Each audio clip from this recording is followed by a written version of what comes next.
Good morning welcome to morning brief. India U S trade tariff വാറുകൾ കൂടുതൽ തീവ്രമാകുന്നു എന്ന സൂചനകളാണ് ഇപ്പോൾ ട്രംപിൻ്റെ ഭാഗത്തുനിന്ന് ഉണ്ടാകുന്നത്. തീർച്ചയായിട്ടും അതെല്ലാം തന്നെ മാർക്കറ്റിൽ ഓൾറെഡി റിഫ്ലക്റ്റ് ചെയ്യുന്നുണ്ട്. കൂടുതൽ തകർച്ചകളിലേക്ക് പോകുമോ എന്ന് നമുക്ക് പരിശോധിക്കാം. അതിനു മുമ്പ് യു എസ് മാർക്കറ്റിൻ്റെ ഇന്നത്തെ ട്രെൻഡ് എങ്ങനെയായിരുന്നു നോക്കാം. യു എസ് മാർക്കറ്റ് ക്ലോസ് ചെയ്ത് ഓൾമോസ്റ്റ് ഫ്ലാറ്റ് നോട്ടിലാണ് ക്ലോസ് ചെയ്തത്. 0.37% ആയിരുന്നു ഇന്നലത്തെ അവിടുത്തെ ക്ലോസിംഗ് നിലവാരം. യൂറോപ്യൻ മാർക്കറ്റിലും സമാനമായിട്ടുള്ള ഒരു ക്ലോസിംഗ് ആണ് നമുക്ക് ലഭിച്ചത്. 0.2 to 0.3% ലെവലിലാണ് കാക്കും ഡാക്സും FTSEയും തന്നെ ക്ലോസ് ചെയ്തത്.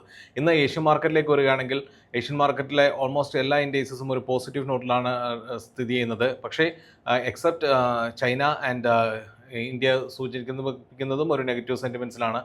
ചൈനയിലും ഇപ്പോൾ സൂചിപ്പിക്കുന്ന ഒരു നെഗറ്റീവ് മാർക്കറ്റാണ് അവിടെ നടന്നുകൊണ്ടിരിക്കുന്നത്. കാരണം പ്രധാനമായിട്ടും ട്രംപ് ഇപ്പോൾ ടാർഗറ്റ് ചെയ്യുന്നത് ഇന്ത്യയും ചൈനയുമാണ്. അതുകൊണ്ട് തന്നെ രണ്ട് ഇൻഡെക്സസുകളും ഒരു നെഗറ്റീവ് നോട്ടിലാണ് ഇന്ന് ഓപ്പണിംഗ് സാധ്യതയുള്ളത്. ഗിഫ്റ്റ് നിഫ്റ്റി സൂചിപ്പിക്കുന്നതും ഇന്ത്യയിലെ നിഫ്റ്റിയുടെ ഓപ്പണിംഗ് ഒരു നെഗറ്റീവ് മോഡിൽ തന്നെയായിരിക്കും എന്നാണ്. കാരണം ട്രംപിൻ്റെ ഭാഗത്തുനിന്ന് കൂടുതൽ താരിഫ് ഭീഷണികളും അതോടൊപ്പം തന്നെ സാങ്ഷൻ ഭീഷണികളെല്ലാം തന്നെ വന്നുകൊണ്ടിരിക്കുന്നു.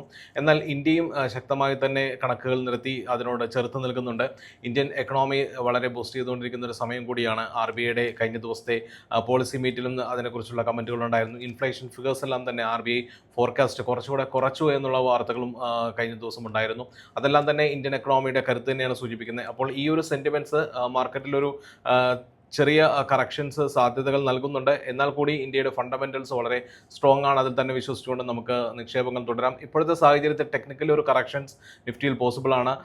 ഇമ്മീഡിയറ്റ് ഒരു സപ്പോർട്ട് ലെവൽ നമ്മൾ പ്രതീക്ഷിക്കുന്നത് 24,460 എന്ന ലെവലിലാണ്. അതിന് താഴെ 24,370 എന്ന ഒരു സപ്പോർട്ട് കൂടി നമുക്ക് പ്രതീക്ഷിക്കാവുന്നതാണ്. അപ്പോൾ ഈ ഒരു ലെവൽസുകൾ മൈൻഡിൽ വെച്ചുകൊണ്ട് നമുക്ക് ഇൻവെസ്റ്റ്മെൻറ്റുകൾ തുടരാവുന്നതാണ്. ഫണ്ടമെൻ്റലി നല്ല സ്റ്റോക്സുകൾ കണ്ടെത്തി നിക്ഷേപിക്കാനുള്ള അവസരമായിട്ട് ഈ ഒരു തകർച്ചയെ കാണുക.